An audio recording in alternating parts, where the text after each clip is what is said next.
ሊሰማ ኢየሱስ ዳግም ይመጣ ደስ ይበለን እንዘምር ኢየሱስ ዳግም ይመጣ ይመለሳል ኢየሱስ ዳግም ይመጣ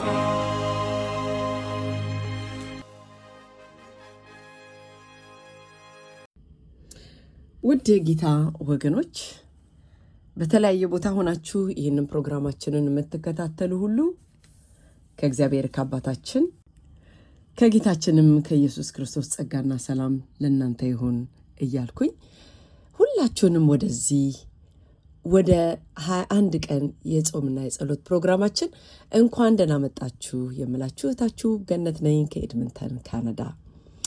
ዛሬ በቀን 8 የምንመለከተው ስጦታ ብቻ ሳይሆን መጎናጸፊያ የሚለውን ነው። ስጦታ የሚለውን ርዕስ ነው። ስጦታ ብቻ ሳይሆን መጎናጸፊያ። ሃሌሉያ። የዛሬው ጥናታችን የተወሰደው ከመሳፍንት 3:9-10፣ ከመሳፍንት 6:33-34፣ ከመሳፍንት 16:18-20 ነው። እንግዲህ በቀን 7 ኢያሱ በመንፈስ የተሞላውን ትውልድ የእግዚአብሔር ቃል ወደ ገባላቸው ነገር ሁሉ ሲመራቸው አይተናል። ዛሬ ቀጣዩን መጽሐፍ እንከፍታለን። የመጀመሪያው መሰረታዊ ቁጥር የሚያሳዝን እውነትን ይነግረናል። በመሳፍንት 2:10 ላይ እግዚአብሔርንና ለእስራኤል ያደረገውን ሥራ የማያውቅ አዲስ ትውልድ ተነሳ ይለናል። መሳፍንት 2:10 ላይ የመሳፍንት መጽሐፍ የተአምራቱ ትውልድ ከሞተና ልጆቻቸው ከረሱ በኋላ ምን እንደሚከሰት ያሳያል። ሆኖም በዚያም መርሳት ውስጥም እንኳን በኃጢአት በጭቆና በጩኸትና በድነት አዙሪት ውስጥ ደጋግሞ በሚያልፍ ሕዝብ መካከል መንፈስ ቅዱስ መገለጡን ፈጽሞ አያቋርጥም። ሃሌሉያ። ዛሬ እርሱን በሶስት የተለያዩ ሰዎች ሕይወት ውስጥ እንመለከተዋለን። ምክንያቱም የመሳፍንት መጽሐፍ የሚያስተምረን አንገብጋቢ ትምህርት አለ። በመንፈስ ቅዱስ ጥቅም ላይ መዋል እና ለመንፈስ ቅዱስ ቅርብ መሆን ሁል ጊዜ አንድ አይደሉም። በክፍል 1 የምንመለከተው ጎቶንያል የመርሁ አጀማመር ነው። የእግዚአብሔር መንፈስ በእርሱ ላይ መጣ ይለናል። መሳፍንት 3:10 ላይ በእስራኤልም ላይ ይፈርድ ነበረ፣ ለሰልፍም ወጣ። እግዚአብሔርም የመሰጶጣሚያን ንጉሥ ኮሰረትሴቴምን በእጁ አሳልፎ ሰጠው። እነዚህ ስሞች አንዳንዴ ይገርሙኛል። እጅም በኮሰረትሴቴም ላይ አሸነፈች። ሃሌሉያ። ጎቶንያል ከ12 መሳፍንት የመጀመሪያው ነው። ታሪኩም ሆን ተብሎ ቀላል እንዲሆን የተደረገ ይመስላል። ምንም አይነት ውዝግብ፣ መጠራጠር ወይ የቀደመው የእውቀት ታሪክ የለበትም። መንፈስ ቅዱስ በእርሱ ላይ ይመጣል፣ ይመራል፣ ያሸንፋል። ምድሪቱም ሰላም ታገኛለች። ሃሌሉያ። ቅዱሳት መጽሐፍት ነገሩ ምን ያህል ውስብስብ ሊሆን እንደሚችል ከማሳየታቸው በፊት መርሁ ምን ይመስል እንዳለበት እንድናውቅ መጀመሪያ ይህ ቀላል ምሳሌ ይሰጡናል። ክፍል 2 ጌዲዮን ደግሞ መነካት ብቻ ሳይሆን መጎናጸፍ። ሃሌሉያ። መሳፍንት 6:34 ላይ ምን ይላል? የእግዚአብሔር መንፈስ ጌዲዮንን ለበሰው፣ እሱም ቀንደ መለከት ነፋ፣ የአቢዓዜራውያንም ወገን ተከትለውት ተሰበሰቡ። መልበስ እንደ መጎናጸፍ። እዚህ ላይ ላቪሽ የሚለው የዕብራይስጥ ቃል በትክክል መልበስ የሚለውን ግስ ያመለክታል። ቀጥተኛ ትርጉም ልክ አንድ ሰው ልብስ እንደሚለብስ የእግዚአብሔር መንፈስ ጌዲዮንን ለበሰው ማለት ነው። ሃሌሉያ። ለእኔና ለእናንተ ለምትሰሙት ሁሉ ዛሬ የእግዚአብሔር መንፈስ ሁላችንንም ልክ በጌዲዮንን እንዳለበሰው ያልብሰን። ወገኖቼ ቀለል ያለ ንክኪ ሳይሆን ሙሉ ሽፋን ነው ለእኔና ለእናንተ የሚያደርግልን። ይህን ሳዘጋጅ ወገኖቼ በእውነት የእግዚአብሔር መንፈስን ተጠማው። ጌታ ሆይ እንደ ጌዲዮን ያንተ መንፈስ ያልብሰኝ አልኩኝ። ወገኖቼ ከዚህ ቅጽበት በፊት ጌዲዮን ማን እንደነበረ እስቲ እናስታውስ። ጠላት መሳፍንት 6:18 ላይ ምን ይላል? ጠላትን ፈርቶ ወይንም መጭመቂያ ውስጥ ስንዴ የሚወቃ በገዛ ቃሉ በነገዱ ውስጥ ካለው እጅግ ደካማ ቤተሰብ የመጨረሻ ሆኖ ሳለ በመልአክ አንተ ጽኑ ኃያል ሰው ተብሎ የተጠራ ሰው ነበረ። አንተ ጽኑ ኃያል ሰው። የእግዚአብሔር ነገር እኮ ይገርማል ወገኖች። ደካሞች ሳለን የሱ መንፈስ በእኛ ላይ መጥቶ ሲያርፍብን እናንተ አንቺ ውብገነት አንቺ ጽኑ ኃያል ሰው ይለኛል። ሃሌሉያ። እናንተንም እንደዚሁ ይላችኋል ወገኖች። መንፈስ ቅዱስ ጌዲዮንን አስቀድሞ ደፋር እስኪሆን ድረስ አልጠበቀም፣ ወይንም ጥበበኛ እስኪሆን ድረስ አልጠበቀም። የጦር ትጥቅ እንደምትለብስ የተፈራውን ሰው ለበሰው። ልዩነቱ ያመጣው ትጥቁ እንጂ ከትጥቁ ስር የነበረው ሰው አልነበረም ወገኖቼ። ይህ ዜና በእውነት ይህንን ፕሮግራም ለምታዳምጡ ሁሉ ከሁሉ ያነሰ ብቃት እንዳላችሁ ለሚሰማችሁ ለማንኛውም ሰው ይህ ምሳሌ ወሳኝ ነው፣ በቂ ነው ወገኖቼ። የመንፈስ ቅዱስ መጎናጸፊያ አስቀድሞ ድፍረት እንዲኖረን አይጠይቅም። ነገር ግን የሌለንን ነገር ሁሉ እሱ ያሟላል። ሃሌሉያ። በክፍል 3 ደግሞ የምንመለከተው ሳምሶን ያለ ታማኝነት የተሰጠ ስጦታ፣ ያንን ነው የምንመለከተው። አሁን ከሁሉ እጅግ ባለጸጋውንና እጅግ አሳዛኙን ሳምሶንን እስቲ እንመልከት። መቼም ሁላችሁም ታውቁታላችሁ፣ ግን ደጋግሞ መስማት የእግዚአብሔር ቃል እጅግ ሕይወትን ይሰጣል ወገኖቼ። ሳምሶን ገና ከመወለዱ በፊት የተለየ ነበረ። ለእግዚአብሔር የተለየ ሰው ነበረ። መጽሐፍ ቅዱስ የእግዚአብሔር መንፈስ በኃይል በእርሱ ላይ መጣ በማለት አንበሳን በባዶ እጁ አፉን ሲቀድ 30 ሰዎችን ሲመታ ገመዶችን እንደተቃጠለ ክር ሲበጣጥስ ከአንድ ጊዜ በላይ በግልጽ መጽሐፍ ቅዱስ ይነግረናል። እንደውም እስቲ ላንብብላችሁ። መሳፍንት 6:33 እና 34 ምድያማውያን አሜሌቃውያንም ሁሉ የምስራቅም ሰዎች አንድ ሆነው ተሰበሰቡ፣ ዮርዳኖስንም ተሻገሩ፣ በኢዝራኤልም ሸለቆ ሰፈሩ። የእግዚአብሔርን መንፈስ በጌዲዮን ገባበት፣ እርሱም ቀንደ መለከቱን ነፋ፣ የኤቢዜርንም ሰዎች ተጠርተው በኋላው ተከተሉት ይለናል። ከዚያም እንደገና በመሳፍንት 14:6 ላይ የእግዚአብሔርን መንፈስ በእርሱ ላይ በኃይል ወረደ። ሃሌሉያ። በኃይል ወረደ ይላል። አያችሁ ወገኖቼ፣ መንካት ብቻ ሳይሆን በጌዲዮን ላይ መንፈስ ቅዱስ በኃይል ወረደበት። በዚህ መጽሐፍ ውስጥ ያለ ማንም ወገኖቼ በሱ ውስጥ ያለፈ ያህል ጥሬ ኃይል ያለው አልነበረም። በዚህ መጽሐፍ ውስጥ ያለ ማንም እንደ እርሱ በብቸኝነት አላበቃም። ሳምሶን ጥሪውን በገዛ ምኞቱ ይለውጥ ነበር። የተከለከለ ጋብቻ፣ በጋዛ የነበረች አመንዝራ ሴት፣ ምስጢሩን ፈጽሞ ሊነግራት የማይገባው ደሊላ የምትባል ሴት፣ በመጨረሻ እንዲህ ሆነ። መሳፍንት 16:20 ላይ ላንብብላችሁ። እንደዚህ ይላል። 16:18-20 ያለውን አነባዋለሁ። ደሊላም የልቡን ሁሉ እንደገለጠላት ባየች ጊዜ የልቡን ሁሉ ገልጦልኛልና ይህን ጊዜ ደግሞ ኑ ብላ ላከችና የፍልስጤማውያንን መኳንንት ጠራች። የፍልስጤማውያን መኳንንትን በሩን በእጃቸው ይዘው ወደ እርሷ መጡ። እርሷም በጉልበቷ ላይ አስተኛችው። አንድ ሰውም ጠራች። እርሱም 7ቱን የራሱን ጉንጉን ላጨው፣ ልታዋርደውም ጀመረች። ኃይሉም ከእርሱ ሄደ። እሷም ሳምሶን ሆይ ፍልስጤማውያን መጡብህ አለችው። ከእንቅልፉ ነቅቶ እወጣለሁ፣ እንደ ወትሮም ጊዜ አደርጋለሁ አለ። ነገር ግን እግዚአብሔር ከእርሱ እንደተለየው አላወቀም። በእንግሊዝኛው ሼክ ነው የሚለው። ከእንቅልፉ ነቅቶ ራሱን ዝርግፍግፍ አደረገው። ነገር ግን ከእግዚአብሔር ከእርሱ የእግዚአብሔር መንፈስ ከእርሱ እንደተለየው አላወቀም ይላል። ወገኖቼ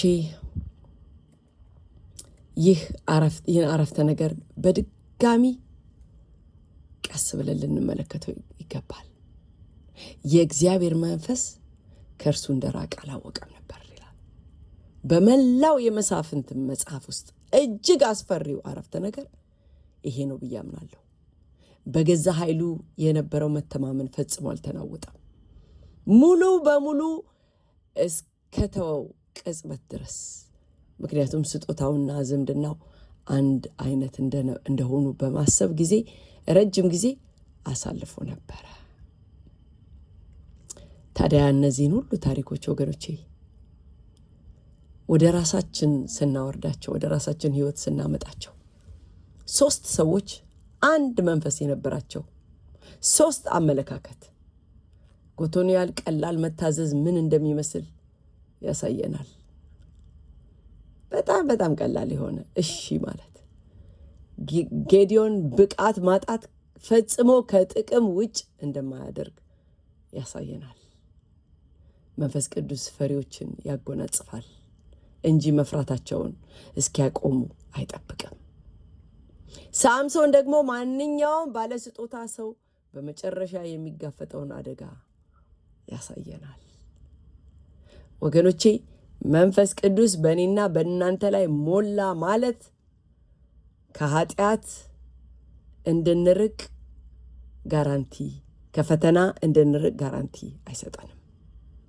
እኔና እናንተ ዛሬም የሚያስብ ምርጫ ሙሉ ለሙሉ የመምረጥ ነፃነት አለን። አዎ መንፈስ ቅዱስ ወደ እውነት ይመራናል፣ ወደ ትክክለኛው ይመራናል፣ መንገድ ይመራናል፣ ያሳያናል፣ ይረዳናል። ነገር ግን እምቢ ብለን በራሳችን ምርጫ ስንሄድ ግን አያስቆመንም። እግዚአብሔር ለራሳችን ምርጫ የሚሰጥ የነፃነት አምላክ ነው። ወገኖቼ ይህ አዲስ የትምህርት ዘመን ለልጆቻችን እና ደግሞ አዲሱን ዓመት ለሚጀምሩ ሁሉ አንዳንዶቻችን እንደ ጌዲዮን ሊሰማን ይችላል። የተሰወርን፣ የፈራን፣ ከፊታችን ላለው ነገር ከሁሉ ያነሰ ብቃት እንዳለን እርግጠኛ የሆንን ልንኖር እንችላለን። ነገር ግን ወገኖቼ ይህንን በደንብ እንስማ።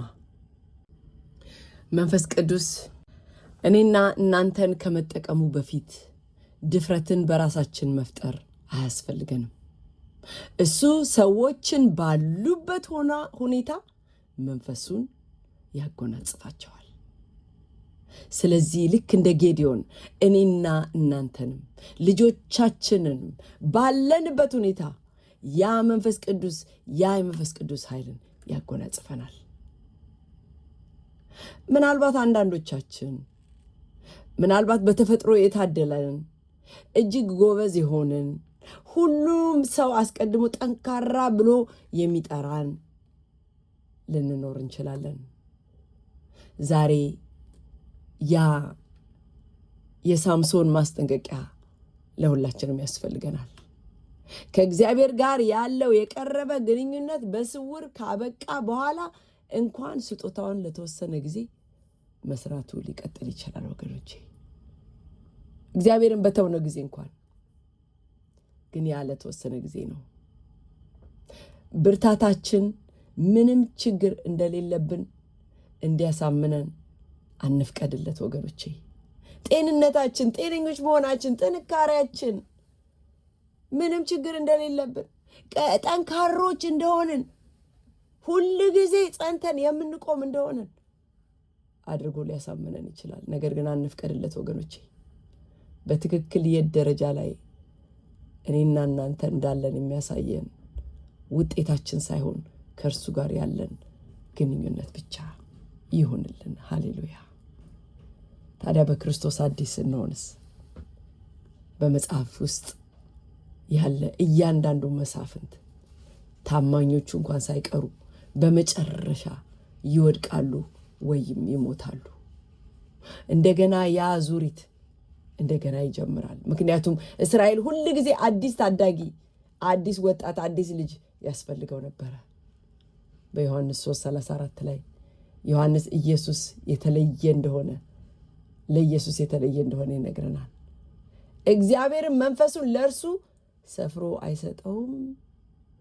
3:34 ላይ ለአንድ ውጊያ ብቻ በድንገት የሚለካ ሳይሆን ያለ ገደብ ያለ ማቋረጥ እና ፈጽሞ የማይወሰድ ነው። ወገኖቼ ሳምሶን የመንፈሱን ሕልውና ሳያውቅ ባጣበት ጊዜ ኢየሱስ ለአንድ ቅጽበት እንኳን የአባቱን ቅርበት አላጣም። ጌታ ኢየሱስ እሱ በዚህ በመጽሐፍ ቅዱስ ውስጥ ያሉት መሳፍንት በሙሉ የእርሱ ጥላ ብቻ የነበሩት እውነተኛ ፈራጅና ታዳጊ ነበር። ለአንድ ወቅት ብቻ ሳይሆን ዘላለምን የተጎናጸፈ ጌታ ኢየሱስ ብቻ ነው። ስለዚህ ዛሬ እንደው ከጸሎት ጓዳችን ጋር የምንነጋገረው ነገር ቢኖር ከፊታችን አንደኛ ከፊታችን ላለው ነገር ከሁሉ ያነሰ ብቃት እንዳለን በመሰማት በአሁኑ ወቅት ከጌዲዮን ጋር የምንመሳሰለው በየትኛው ሁኔታ ላይ ይሆን? ሁለተኛው መጀመሪያ ደፋር እንደሆንን እስኪሰማን ከመጠበቅ ይልቅ መንፈስ ቅዱስ በዚያ ቦታ እንዲያጎናጽፈን መፍቀድ ምን ይመስላል? ሶስተኛው በሐቀኝነት ልክ እንደ ሳምሶን ስጦታችን ወይ ችሎታችን ከእግዚአብሔር ጋር ያለን ርቀት ያለንን ርቀት የሸፈነበት የህይወት ክፍል ይኖር ይሆን? አራተኛው ለእርሱ ያስከፈለውን ዋጋ ለእኔና ለእናንተ ሳያስከፍለን በፊት በዚህ ወቅት ልንጠብቀው የሚገባን አንድ ነገር ምንድን ነው? ግንኙነት፣ ልማድ፣ ስምምነት ወይስ ድርድር? እግዚአብሔር አምላክ ይርዳን። እንጸልይ። ቅዱስና ዘላለማዊ ሆንክ ሁሉን የምትችል የሰራዊት ጌታ እግዚአብሔር አምላክ በጌታ በኢየሱስ ክርስቶስ ስም እናመሰግንሃለን። ዛሬም ጌታ መንፈስ ቅዱስ ድካም በሚሰማን ቦታ ያንን መጎናጸፊያ የመንፈስን መጎናጸፊያ እንድታለብሰን በክርስቶስ ኢየሱስ ስም ጸልያለሁ። ብርታት በሚሰማን ቦታ ደግሞ በትህትና ያንን የትህትና መንፈስ እንድታጎናጽፈን በክርስቶስ ኢየሱስ ስም ጸልያለሁ። መንፈስ ቅዱስ ሆይ ለአንተ ጠቃሚ ብቻ ሳንሆን ለአንተ ቅርብ እንድታደርገን ቅርብ የሆነን ሰዎች እንድታረገን በክርስቶስ ኢየሱስ ስም ጸልያለሁ። ኃይላችን ምን ጊዜም በአንተ አጠገብ ከመቆየት የመነጨ ይሁን እንጂ በእኛ በኩል አስቀድመ ካደረግከው ነገር እንዳይሆን በክርስቶስ ኢየሱስ ስም ጸልያለሁ። ጌታ ሆይ መንፈስ ቅዱስ ሆይ በምንፈራበት ቦታ ያንን መንፈስህን አልብሰን፣ ጠንካራ በሆንበት ቦታ ደግሞ ልባችንን ጠብቅልን። በአንተ ለመጠቀም ጌታ ሆይ አንተ በእኛ እንድትጠቀም ያንተ መጠቀሚያ ዕቃዎች ላይ ጌታ ሆይ ዕቃዎችህ እንድታደርገን አባት ሆይ ከአንተ ጋራ በመቀራረብ ከመኖር ጋራ ጌታ ሆይ እንድንለማመድ እንድትረዳን ጸልያለሁ። ክብር ሁሉ ላንተ ይሁን በጌታ በኢየሱስ ስም አሜን።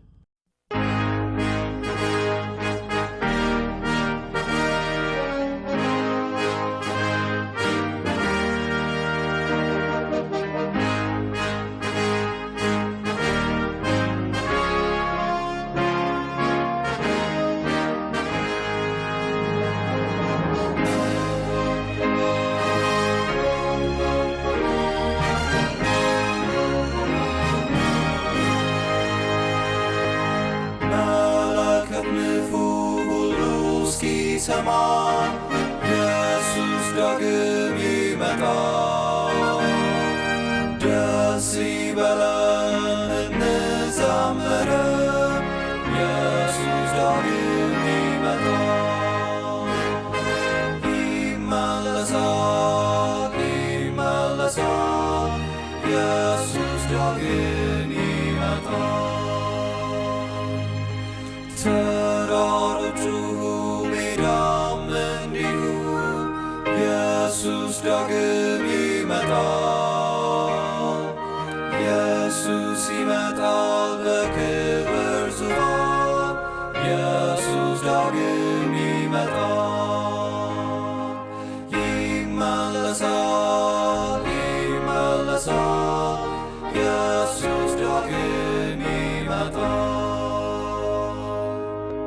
ፍጥረቱ ሁሉ ይናገረናል ኢየሱስ ዳግም ይመጣል።